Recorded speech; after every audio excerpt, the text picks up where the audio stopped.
ঝাপসা photo clear করুন মাত্র একটা ক্লিকেই। ফটোটা আগে ছিল ঝাপসা, এখন কতটা ক্লিয়ার দেখতে পাচ্ছেন আপনারা। তো চলুন ঝাপসা ফটো ক্লিয়ার করা আপনাদেরকেও শিখাই। তো তার জন্য আপনারা চলে যাবেন প্লে স্টোরে। তো প্লে স্টোরে যাওয়ার পরে আপনারা টাইপ করবেন REMINI।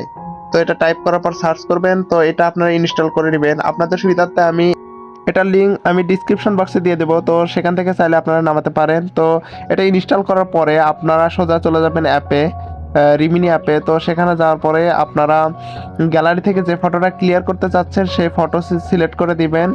তো আমি এই ফটোটা ক্লিয়ার করতে চাচ্ছি, তো এটা আমি সিলেক্ট করে দিলাম। তো এখানে একটা অ্যাড শো করবে। অ্যাড শো করার পরে ভিডিওটা লং হবে বলে অ্যাডটা স্কিপ করে দেওয়া হয়েছে। তো আপনারা দেখতে পাচ্ছেন ফটোটা কতটা ক্লিয়ার হয়েছে, আগে কিরকম ছিল এখন কিরকম হয়েছে। তো এখন উপরে সেভ অপশনে ক্লিক করে ফটোটা সেভ করে নিতে পারবেন। ভিডিওটি ভালো লাগলে আমার চ্যানেলকে সাবস্ক্রাইব